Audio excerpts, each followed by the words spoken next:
bisita natin, kayo lahat sa Jesus Our Abundant Life Church. Dito po, ang pinapangaralan natin, wala po kayong hahanaping iba dito, kundi ang pangangaral patungkol kay Kristo, sapagkat siya ang bida. At yan po yung mabuting balita ng biyaya. Hindi ho dito sikat ang mga tao o yung mga pamoso mula sa Genesis hanggang Revelation. Hindi ang bida si Moses, hindi ang bida si Abraham, ang bida ay si Jesus lagi. Payag ho ba kayo doon? Okay, so yun po. Ito po'y purong mensahe ng tinapos niyang gawa sa krus at muling pagkabuhay para sa ikaliligtas ng mga hindi pa ligtas at ikalalakas naman natin ng mga ligtas na. Taas nga kamay ng ligtas na. Yan. Sabi ng iba, ligtas. Pagdating ni Kristo ay utas.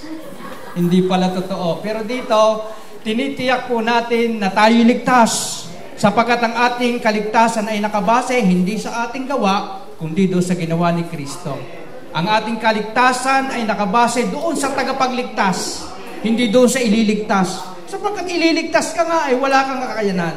Kaya nakabase po ang atin doon sa makapangyarihang tagapagligtas. Ang series po natin ay Freedom in Christ. Kaya tinalakay po ni Pastor James yung grievance of James. Nung nag-preach kasi siya, puro grievance Nawala ng power, tapos may lumalakad na So, grievance of Paul, kung naalala po nyo. Naalala po ba nyo last week yung grievance of Paul? Siya ay napighati. Si Paul ay nadismaya. Si Paul ay nalungkot sapagkat itong kanyang tinuturuan muling dumadaustos pabalik doon sa paghawak sa kanilang mga gawa pagdating sa justification at pagiging matuwid sa harapan ng Diyos. So, doon siya nalulungkot na bumabalik itong mga mananampalataya patungkol sa paghawak sa kanilang mabubuting gawa bilang basihan na sila'y mananatiling ligtas kung susundin nila yung mga bagay na yun. Mga ritual. Ngayon po, ang tawag ng iba ay linggo ng palaspas. Saan ang galing ang linggo ng palaspas? O kita nyo, malulungkot na naman si Pablo. Dapat yung linggo ng Panginoon. Kung nakatuon ka talaga, sinong bida dyan? Yung palaspas o si Kristo? Si Kristo. Sinong dadalhin mo sa bahay? Yung palaspas o si Kristo? Sinong isasapit mo doon sa altar? Si Kristo o yung palaspas? O kita na ninyo, di malulungkot si Pablo pag andala may palaspas. Kasi ang bida, si Kristo. Dito nakikita yung mga grievances ng mga kasingat ng mga nagtuturo kung papaanong yung mga mananampalataya na sana na itinatanghal si Kristo ay bumabalik pa sa kanilang mga sariling tradisyon, mga sariling way ng pagpapala sa kanilang sarili. Kaya nga sabi doon sa Lucas 19:38, addendum lang po ito, doon sa wala pa yan. Noong pumasok si Kristo doon sa Jerusalem, sinabi nila, pinagpala ang haring dumarating sa pangalan ng Panginoon. Ano sabi doon? Kapayapaan sa langit, papuri sa kataas-taasan. Sabi doon, pinagpala ang haring dumarating sa pangalan ng Panginoon dahil may dala siyang kapayapaan sa langit. Ang dala niya ay kapayapaan. Pagpasok niya ng Jerusalem, ang dala-dala niya ay kapayapaan. Bakit? Mag-aalay na siya ng buhay Mapapayapaan ang langit at ang mundo. Wala nang galit. Aalisin ang galit. Ano bang galit? Yung kasalanan. Siya ang kordero ng Diyos na nag-aalis ng kasalanan. Kaya mayroon ng kapayapaan sa langit at sa lupa. Yun dapat ang itinatanghal. Papuri sa kataasan. Si Kristo'y naparito para sa kapayapaan ng langit. Papuri, husana, husana, husana. Naging palaspas.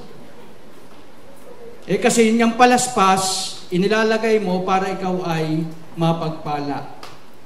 Amen? Napagpala na po tayo dahil kay Kristo lamang at wala na iba. Palakpakan ho natin ang ating Panginoong Hesus. So tuloy po namin, in-add lang natin to dahil ito'y pwedeng maging kalungkutan ng isang nagtuturo. Tapos pag dadaan mo, may dalang palaspas si kapatid, May dalang palaspas. Sabagay, kung gusto naman yung magpalaspas, wala naman kami magagawa, biyaya naman ito. Pero nakalulungkot po sapagkat ang ating basihan ng pagpapala ay ang Panginoon. Amen. Tuloy na po natin, Children of Promise. Yan po ang title natin ngayon. Sa Tagalog po, ikaw ay anak ayon sa pangako. Children of Promise. Tanong, kasama ka ba sa mga anak ayon sa pangako? O, salamat sa ilan. Ulit, kasama ka ba sa mga anak ayon sa pangako? Sigurado ba? O, para masigurado natin, tingnan natin yung linyada, yung lineage, at saka yung genealogy mo. Kung ikaw talaga ay anak ayon sa pangako. Kasi kapag wala kang patunay na ikaw ay linyada doon sa lahing iyon, aba ay hindi ka tiyak. Malay mo, ikaw ay nasa linyada o nasa lineage ka ni Sobel. Hindi mo alam. Ang mga apelyido mo yung mga Zamora, Zulueta, Alava. Yan yung mga lahing Espanyol eh. Hindi nga po, may lahi tayong Espanyol. Lalo na yung mga mapuputi at mistiso. Yan ho ay may lahing Espanyol. Lalo dyan sa mga parting Bisaya. Nandiyan ho ang lahi ng Espanyol. Kami, maliliit. Ang kulay ay hindi masyadong maputi. Katamtaman lang. Ang lahi namin ay Italya. Ano yun, Pastor? Itana, Ilocano pa. Yeah, native po kami. Mga native kami, mga maliliit ang height. Native po kami. Proud po kami na ang aming kulay ay kayumanggi. Ang aming ilong ay singkar. Proud kami kasi mga malay kami, malay. O lahing, yan po ang native ng Natatnan lang tayo ng mga Espanyol. Kaya tayo po ay, yung iba ay pumuti at yung iba ay tumangkad-tangkad. Ano po? Para malaman natin ang kasagutan kung kasama ba tayo sa mga anak ayon sa pangako, mahalagang mapag-aralan natin kung kaninong lahi ba tayo nakaugnay.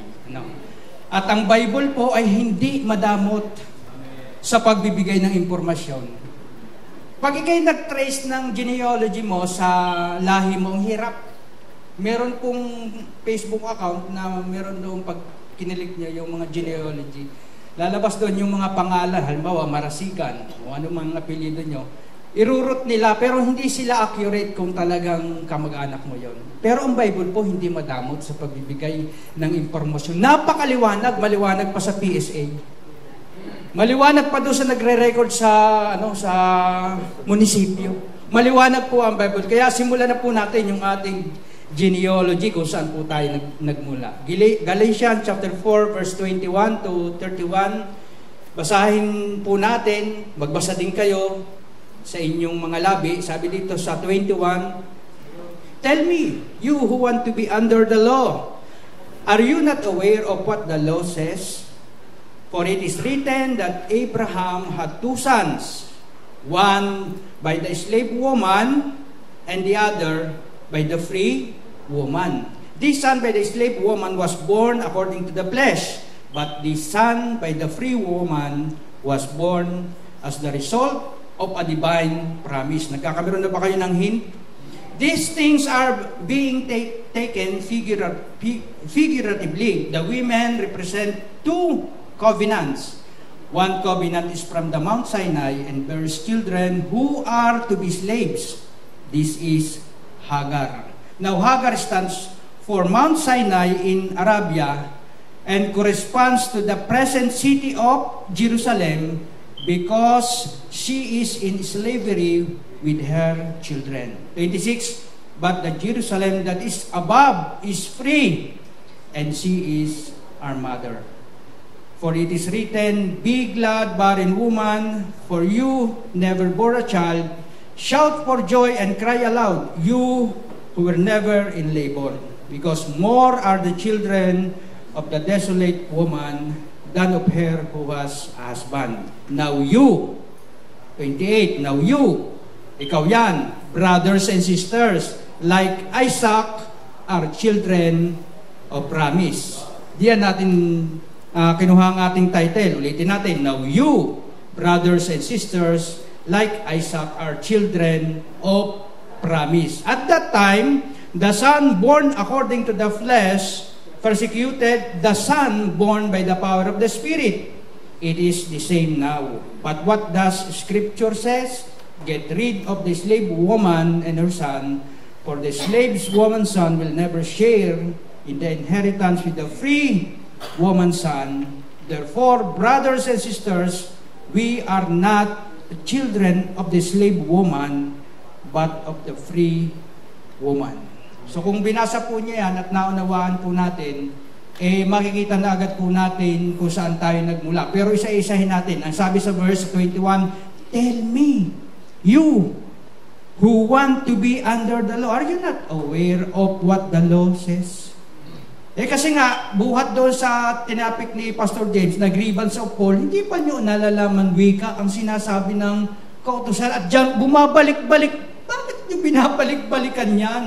Sabi sa Galatia 3:10, ang lahat, ano ba sinasabi ng kautusan? Ang lahat ng umaasa sa mga gawa ayon sa kautusan ay nasaan daw po? Nasa ilalim ng isang sumpa. Tanong, gusto mo pa bang mapa sa ilalim ng sumpa? Tinubos ka na nga ni Kristo. Liwanag naman, Christ redeemed us from the curse of the law. Tapos gusto pa nitong mga taga-Galacia, buti hindi tayo taga-Galacia, taga-Alangilan tayo. Kaya hindi matitigas ang ulo ng mga taga-Alangilan. Ano po? Ang lahat ng umaasa sa mga gawa ay nasa ilalim ng isang sumpa sapagkat nasusulat, sumpain ang hindi sumusunod at hindi gumagawa ng lahat ng nakasulat sa aklat ng kautusan. Bakit ka masusumpa? Dahil hindi mo magagawa ang lahat At once na hindi mo nagawa ang lahat, nasa ilalim ka na ng sumpa. Hindi ang grado kay Kristo ay almost perfect. Dapat perfect. Kung gusto mong sumunod sa kautusan, hindi 99, dapat 100. Wala namang naka 100. Kaya sabi doon, gusto ba ninyo na lagi kayong nasa ilalim ng sumpa? Sabi doon sa Galatia 4:12, nakikiusap ako sa inyo mga kapatid. Anong sabi ni Apostol Pablo? Tularan ninyo ako. Hindi na ako saklaw ng kautusan tulad ninyo noon. Si Apostol Pablo nga ay lumipat. Umalis sa under ng law, papunta sa under grace, bago sinasabi naman itong mga yung taga-Galatia na sila babalik sa kautusan, ay parang foolish. Kaya nga yun ang salita parang mangmang, parang hindi nakakaunawa-wari ang mga ito. Parang may ganyan, parang may sayat, parang abno. Di ba yun ang tawag natin? Ikaw ba'y abno? Ikaw ba'y walang muwang? Ang hirap na nga to be under the law. Ikaw nga isa under grace nila, bago babalik ka doon. Sabing ganon. Bakit po? Dinatnan na kasi si Pablo, kaya nasabi niya, nakikiusap ako sa inyo, tularan ninyo ako, hindi na ako saklaw ng kautusan. Bakit? Dinatnan na kasi si Pablo ng pananampalataya. Galatia 3:23-25, bago dumating ang panahon ng pananampalataya, tayo'y ikinulong sa kautusan, hanggang sa ang pananampalatayang ito kay Kristo ay mahayag. Kaya't ang kautusan ang naging tagapangalaga natin hanggang lang po yun. Sa dumating si Kristo upang tayo mabilang na matuwid sa pamamagitan ng ating pananalig sa Kanya. Paano ka naging matuwid? Pananalig o pananampalataya sa Kanya. Ngayong sumasampalataya na tayo kay Kristo, wala na tayo sa pangangalaga ng kautusan. Malinaw, malabo? Malinaw. Malinaw po yan. Ngayong nasampalataya ka na kay Kristo, wala na tayo sa pangangalaga ng kautusan. Kaya huwag ka nang babalik. Amen? Hindi na tayo babalik. Hindi na malulungkot si Apostol Pablo. Hindi na malulungkot si Apostol Santiago. Pastor James. Verse 22 po. For it is written that Abraham had two sons. Tingnan po natin yung ating genealogy. Meron daw po siyang dalawang anak. One by the slave woman and the other by the free woman. Alam niyo, hindi naman dalawa lang ang anak ni Abraham. Meron pa siyang 6 na anak, kaya 8 po sila. So sa Genesis 25 verse 2 po yun. Tingnan po natin. For it is written that Abraham had 2 sons. Sinong asawa niya? Si Hagar. Hindi pala. Si Hagar, yung slave woman, at ang ipinanganak niya ay si Ismael. Alam po natin. Yung namang isa ay si Sarah. Ang sabi doon sa verse, free woman, at ang inianak niya ay si Isaac.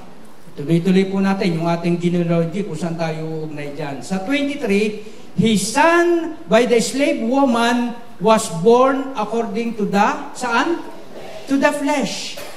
But his son by the free woman was born as the result of divine promise. Ituloy po natin. Kay Hagar, slave woman, ang anak niya si Ismael, tapos ipinanganak siya sa laman. Ordinary, natural. Nagsiping si Abraham at si Hagar, ipinanganak si Ismael. Pero yung isa, ipinanganak sa pamamagitan ng divine promise. Sabi daw sa 23, si Sarah, yan, divine promise ang pagkapanganak. Pangako ng Diyos. Pangako ng Diyos. Sa verse 24, ang bilis po natin, mukhang matatapos tayo dito ng madali. These things are being taken figuratively. The women represent 2 covenants. Ano yung covenants? Old and new. One covenant is from Mount Sinai and bears children who are to be slaves. This is Hagar. So ituloy natin yung genealogy. Yung isa, slave woman, pinanganak si Ismael, ipinanganak sa pamamagitan ng flesh, ng laman, tapos, ano sunod? Yon. Nire-representan niya ay Old Covenant. Yung sa Mount Sinai, alam niyo po, yung Mount Sinai, yun po ay lugar na kung saan wala namang tumutubong maraming pwedeng kainin. Mga bushes lang at saka mga matitinik. Kung sa kuwan ay desolate siya, parang disyerto. Walang pakinabang.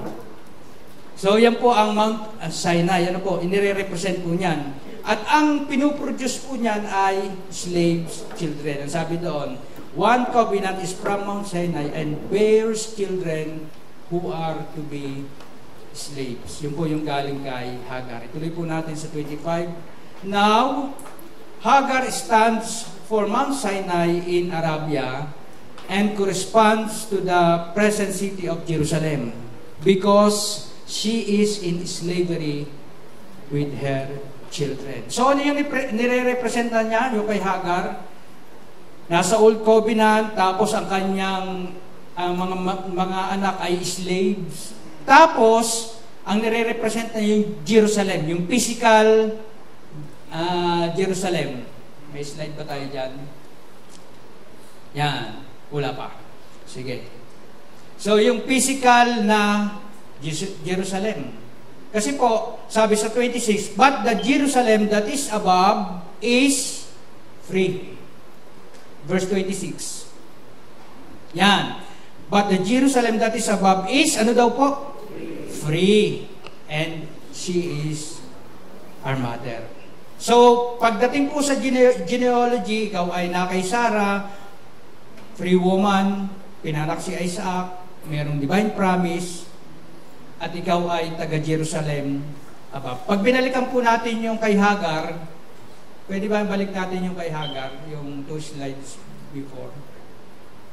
Ikaw, yung kay Hagar, slave woman, pinanak si Ismael, pinanganak sa laman, nire-represent ang Old Covenant, at ang bunga niya o mga anak niya ay slaves. Ano po?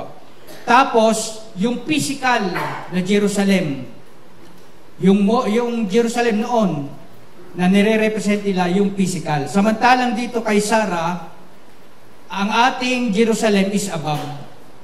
Napasin niyo? But the Jerusalem that is above is free pa. Yung isa is slaves, yung isa free. And she is our mother. Alam niyo po, ang Jerusalem, pag sinabing Jerusalem, nagsisimbolo po yan ang presensya ng Panginoon. nagsisimbolo po yan ng pag-aalaga ng Panginoon kung saan tumiter ang Diyos. Kaya pinagmamalaki ng mga slaves children, amin ang Jerusalem. Amin itong Jerusalem. Dito itinayo yung templo ng Panginoon. Dito dumarating yung presensya ng Panginoon. Kaya malagaw yung Jerusalem. At sabi doon, yung si Hagar, siya ay nanganak ng mga alipin at sila ay yung modern Jerusalem. But the Jerusalem that is above is free and she is our mother. Tinukoy na kung sino yung ating ina. Ano ba ang represent ng mother? Nag-aalaga, tama ho ba? Nagpo-provide ng lahat ng yung mga physical needs mo, lahat ng pangangailangan mo, yan po ay ibinibigay ng iyong ina. Nung nagkaasawa, ang iyong ina, nung nag-asawa sila, unang pinuprovide yung pangangailangan ng asawa, tapos yung sa mga anak. Kaya napakagandang representation na ang ating ina ay ang Jerusalem na nasa langit. So tingnan po natin, yun po ay free, sabi doon. Kaya sabi naman doon, seek and set your mind on things above, not on things on the earth. Kasi yun po ang ating Jerusalem. Alam po ninyo, yung Jerusalem na templo, may natira doon parang isang wall. Ang tawag doon ay Wailing Wall. Naniniwala sila na sila ay diringgin kapag nagsingit yata sila doon ng mga prayer request. Tapos aalulong ka doon na para marinig ka at madinig. Samantalang tayo ay nakatingin doon sa Jerusalem from above. Nakita niyo yung physical at saka yung spiritual na Jerusalem. Saan tayo galing? Jerusalem above. Hindi tayo doon sa Jerusalem physical. So, ang ating ina, kapag sabi doon, kapag tayo ay nanampalataya, wala ng Jew, wala ng Gentile. Doon sa Jerusalem from above, wala ng Jew, wala ng Gentile. Wala ng Israelita, wala ng Mangyan, wala ng Hentil, o wala ng ibang lahi. Lahat ay iisa dahil siya na yung ating ina. Nakukuha ho ba ninyo? Nakukuha ninyo? Ang maganda ho nito, malaya. The Jerusalem above is free. Malaya ka doon sa pang-aalipin ng kasalanan. Malaya na doon sa pang-aalipin ni Satanas kasi nga, membro tayo ng Jerusalem above. Malaya ka na sa mundo at sa pagiging alipin ng kautusan o living under the yoke of the law. Kaya pag sinabing Jerusalem from above, abay malalaya ang tao dyan. Kaya nga sinasabi ni Apostol Pablo, abay huwag ka na magpapatali muli doon sa tali ng kautusan. So verse 27, for it is written, be glad, barren woman, you who never bore a child, shout for joy and cry aloud, you who were never in labor, because more are the children of the desolate woman than of her who has husband. Totoo bang marami ang naging anak ni Abraham? Ay kasi sabi doon, magsaya ka o babaeng hindi magkaanak, humiyaw ka sa galak, ikaw na hindi na nakaranas ng hirap sa panganganak, sapagkat higit na marami ang anak ng babaeng nangungulila kaysa babaeng may asawa. Alam niyo na nagkaanak naman si Sarah, doon nagmula yung lahi eh. Sa Genesis 22 verse 16 at 17, pangako yan ng Panginoon. Sabi doon, ako'y nangangako sa pamamagitan ng aking pangalan Yahweh, sapagkat hindi mo pinagkait sa akin ang kaisa-isa mong anak, pagpapalain kita. Ang lahi mo'y magiging sindami ng bituin sa langit at ng buhangin sa dagat. Marami ho ba ang buhangin sa dagat? Marami. Marami ho ba ang bituin sa langit? Marami din. Wala pong nakabilang niyan. Yung figure po na ibinibigay ng mga nagbibilang niyan, ay base lang po doon sa nakita ng kanilang teleskopyo. Pero hindi daw mabilang sa dami. kung gano'ng kasing dami yung buhangin, posibleng gano'ng kasing dami yung bituin. Bakit meron sa baba, meron sa taas? Kasi meron mga spiritual sons and daughters. Merong physical na talagang sa mundo na ipinanak na lahi ni Abraham, pero sabi doon, pagpapalain kita at ang lahi mo'y magiging sindami ng bituin sa langit at ng mga buhangin sa dagat.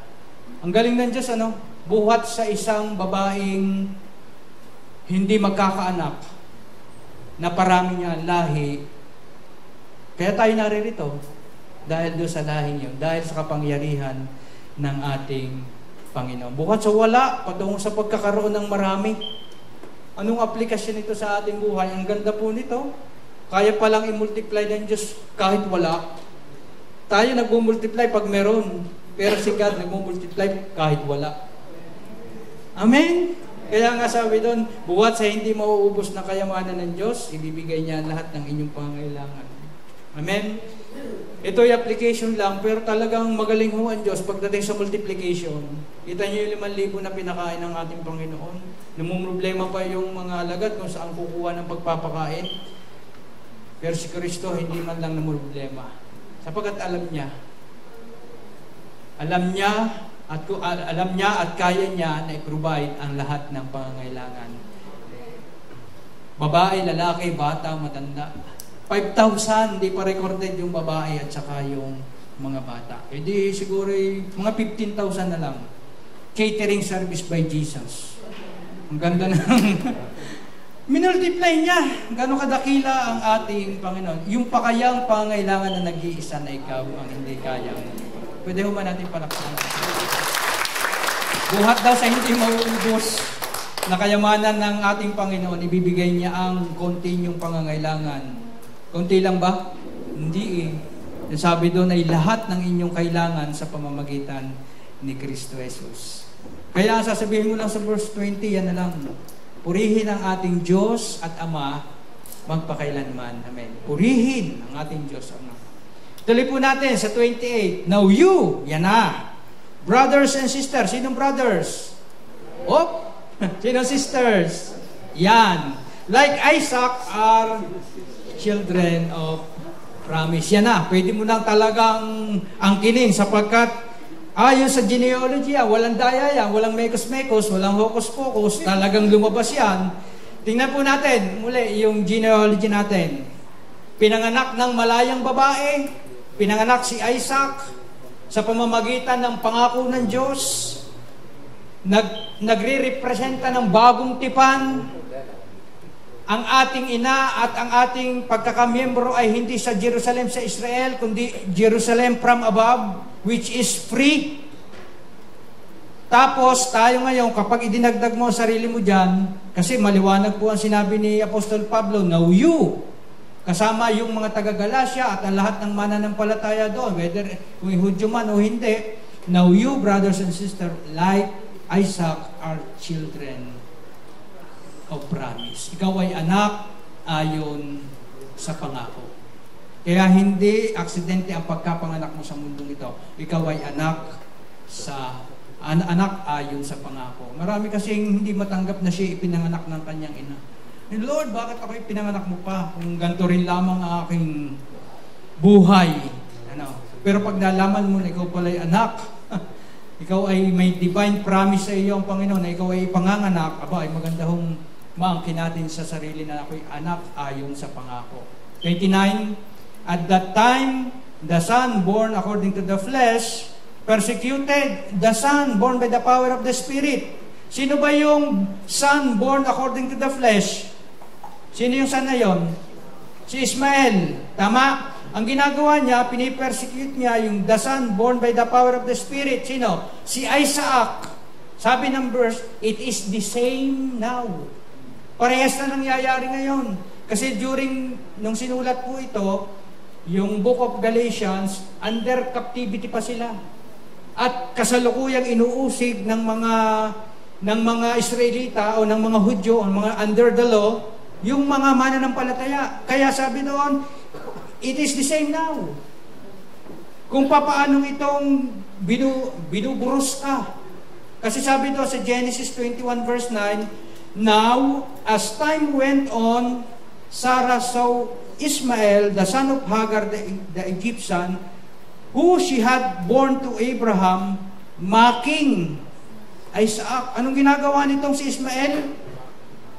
Kay Isaac, mocking. Anong sa Tagalog ang mocking? Hinahamak, nililibak, kinukutya, pinagtatawanan, minamaliit ang kakayanan. Sino nakaranas sa inyo niyan? Kasi sino hubang panganay sa dalawa? Si Ismael. Ilang taon ng depression nila? 14 na taon. Imagine, 10 taon si Isaac, 24 na itong si Ismael. Anong laban naman itong si Isaac? Laban dito kay Ismael. Pag sinabing, kaliit mo pa. Siyempre, ganyan lagi. Yun ang nararanasan ko liit mo. Ano magagawa ko? 24 yung binata na. Hindi, ako'y nga na lang. Papaambuyan, ganyan. 10 taon, 24. Kaya nakita, minamak hinahamak minamaliit. Minsan sabi doon, huwag kang gaganti Hindi dahil kaya mong gumanti, hindi dahil ayaw mong gumanti, kasi dahil hindi mo kayang gumanti. Buti na lang sabi ni Lord, huwag kayong magsihiganti. Di nga sabi sa Romans 12 verse 9, huwag kayong maghihiganti, kasi maliit ka nga. Ipaubayan ninyo yan sa Diyos sapagkat nasusulat, akin ang paghihiganti. Ako ang gaganti, sabi ng Panginoon. The same now, sabi doon, kung paano inaaglahi nitong mga Israelita, itong mga mananampalataya, ganun din ang nangyari.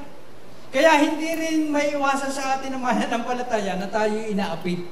Sinasabihan, yan pala ang mga Kristiyano, mga born again. Di ba? Nakaranas na ho ba kayo ng inuusig o pinagtatawanan, kinukutya? Salamat sa inyo, hindi rin kayo nakaranas. Pero tayo nakaranas po noon. Amen. Sabi daw, huwag kang maghihiganti, huwag mong lalabanan. Kasi sa Panginoon ang paghihiganti. Amen. Ito kasi ang ginawa ng Diyos sa verse 30. Gumanti ang Panginoon, ang Diyos ang nagtanggol. Sa verse 30, but what does Scripture say? Get rid of the slave woman and her son, for the slave woman's son will never share in the inheritance with the free woman's son.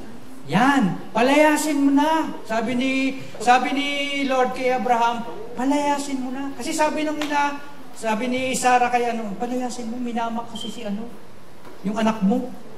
Sabi ni Abraham, anak ko rin naman yun. Nalungkot nga si Abraham nung sabi kaya lang utos ni God, palayasin mo na. Get rid. Get rid of the slave woman and her son. Sino yon? Yung mga anak ni Hagar at si Ismael. For the slave woman's sons will never share in the inheritance with the free woman. Madamot ba Diyos dahil hindi siya nagbibigay ng pangako?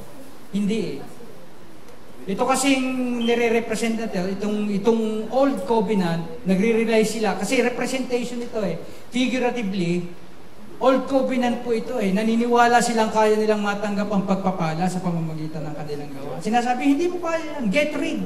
Wala kayong mamanahin sa akin pag yan ang pananaw nyo. So nakukuha natin, unlike doon sa divine promise na ibinigay, na nananampalataya sa pamamagitan ni Kristo, abay magmamana ka.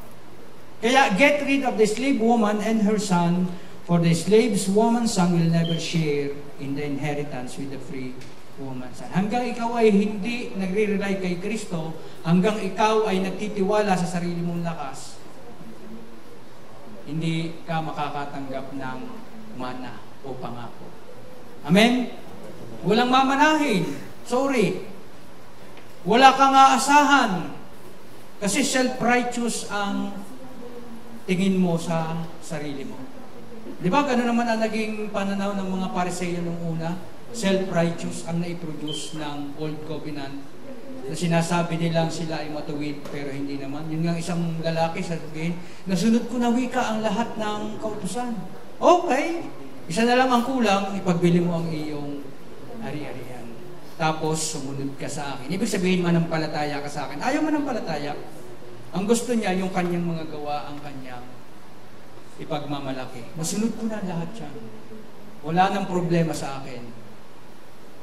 Pero pinakita ni Kristo na merong malaking kulang sa iyo. Talagang kulang-kulang ka. Hungkag ka dahil wala ako sa puso mo. Once na ang isang tao ay wala pa si Kristo, hungkag po yun. Kahit maraming pera yun, maraming ari-arian, pero once na si Kristo ay wala pa sa puso ng isang tao, hungkag pa rin. May hinahanap ka na hindi mapupunuan ng mga bagay sa sanlibutan ito. Amen? O salamat nga tayo at puno na tayo. Ang ganda nga ng post ni Pastor Anthony, ang kayamanan ng isang tao ay hindi kung anong meron ka, kundi kung anong wala kang nasa sayo. Sino bang nasa iyo? Kung wala ka ng pera, kung wala ka ng pamilya, kung wala ka ng lahat ng mga bagay na ito, sinong nasa iyo? Sinong nasa atin? Si Kristo. At yun ang pinakamahalaga. Amen po, pwede po ba natin palakpakan si Kristo? Nasa atin na yun eh. Sa 31, tapos na. Magpapalaspas na tayo mamaya. Pupurihin natin ang ating Panginoon. Therefore, brothers and sisters, yan na naman. Patungkol na naman po yan sa atin. We are not children of the slave woman. We are not children of the slave woman, but of the free woman. Amen. Maliwanag ho yan. Hindi tayo anak doon sa pagkaalipin ng babaeng yun, kundi doon sa babaeng malaya. Kaya tingnan ho natin kay Sarah, free woman, pinanganak si Isaac sa pamamagitan ng pangako, nagre-representa ng bagong tipan ng biyaya ng Diyos na ang ating bayan ay Jerusalem from above na malaya. Yan, mother, ang kanyang ang nandoon sa Jerusalem na yon, ang pagiging ina niya ay hindi lamang sa mga Israelita, kasi doon sa physical na Jerusalem, mga Israelita lang po ang kinikater doon, ang mga Hintil ay hindi pwedeng pumasok, sa labas lang. Pag may ceremonial law, doon ka lang sa labas, merong room, merong doong place na doon lamang ang mga Hintil, unlike doon sa mga Israelitang free access hanggang doon sa dakong kapanalmanan. Jerusalem, Mother, ang nag-aalaga sa atin ay Jerusalem from above. We are children of promise. Nilagyan po natin ng we sapagkat tayo kasama sa linyatang yan. So makukuha ho ba natin, mapapanampalataya natin matibay na tayo ay anak ayon sa pangako? Base dyan sa mga verse na yan. Hindi po tayo naghanap ng ibang history doon sa ating mga pamilya. Bagamat tayo iba't ibang apelido, pero tayo ay children of promise. Galatia 3:7-9. Kung gayon, maliwanag na ang mga nananalig sa Diyos ang siyang tunay na lahi ni Abraham. Pinaliwanag pa.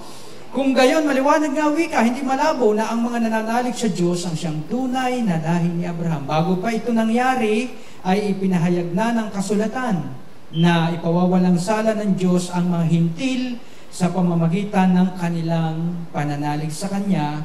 At ang magandang balita ito, inihayag kay Abraham sa pamamagitan mo ipagpapalain ng Diyos ang lahat ng bansa. Verse 9, sumampalataya sa Diyos si Abraham, kaya't siya pinagpala. Tama ho, sumampalataya siya. At pagpapalain ding tulad niya ang lahat ng nananalig sa Diyos. Nananampalataya ba tayo kay Jesus? O di ikaw ay kasama din ni Abraham na pagpapalaing katulad niya sapagkat tayo nanalig sa Diyos. Last verse, Galatia 4:7, hindi na kayo alipin, kundi anak. At dahil kayo ay anak, kayo ay ginawa rin ng Diyos bilang mga tagapagmana niya. Ang ganda naman ng verse na to. Hindi na kayo alipin, kundi anak. At dahil kayo ay anak, kayo ay ginawa ng Diyos bilang tagapagmana. Pwede ba natin, yan ang ating gawing takeaway? Sabihin natin sa takeaway natin, ako ay malaya at ginawang tagapagmana dahil ako'y anak ayon sa pangako. Ulitin po natin, masarap pong namnamin. Ako ay malaya at ginawang tagapagmana dahil ako'y anak ayon sa pangako. Ang ganda, no? Pentrack pa natin. Woo! Malaya ka, tagapagmana ka pa dahil ikaw ay anak ayon sa pangako. Ano pang ating sasabihin sa ating Panginoon? Napalakas mo ba kayo ng mensahe ng biyaya? Amen. Palakpakan ho natin ang Panginoon. Tayo na lang. Panginoon, salamat po sa assurance ng aming lahi. Hindi kami doon sa alipin. Hindi kami doon sa old covenant. Kami pala, Panginoon, ay nasa new covenant lang. Kami anak ayon sa pangako. Hindi kami ligaw na anak. Kami ay may nag-aari sa amin, Panginoon. Kami pinanganak mo ayon sa iyong pangako, Panginoon. Kayo ang nangako nito. Divine promise mo, Panginoon, na someday sa aming buhay kami pinapanganak ng aming mga ama't ina. At kami inaririto. Kiniklaim namin ang kalayaang binigay mo sa amin. At kiniklaim din namin ang mga mana na aming tinatanggap buhat sa inyo, Panginoon. Sapagkat ito po ay ibinibigay nyo ng kusang loob, libre, walang bayad, Panginoon, na hindi na namin kailangan pagpagalan. Ang aming gagawin, Panginoon, mananalig, magtitiwala, mananampalataya lamang sa iyong ginawa, Panginoon sa Diyos. Kung paano umagos ang lahat ng pagpapala at biyaya, buhat sa iyong dugo, sa iyong katawang nabayubay doon. Kami naman, Panginoon, ay nagtatamasa ng karapatan ito, Panginoon, na kami ay ginawa mong malaya, di alipin, nagkapagmana ng lahat ng pagpapalang espiritual. Maraming salamat po, Panginoon. Nabuksan mo ang aming isipan, ang aming puso, tinanggap namin ang realidad na kami ay iyong mga anak ayon sa pangako. Matibay po namin itong hakbangan sa panahon na kami nanlulumo, sa panahon na hindi kami pwedeng tinatamad kaming magpuri, tinatamad kaming mag-worship, Panginoon. Alalahanin namin at anak ayon sa pangako, Panginoon. Laban sa lahat ng mga kasamaan, Panginoon. Laban sa lahat ng sakit at karamdaman, tatanggapin namin na kami anak ayon sa pangako. At kayo ang aming ina, kayo ang nag-aalaga sa amin, nagpapala. Kayo ang aming Jerusalem from above, nagre-represent ng pag-aalaga sa amin, Panginoon.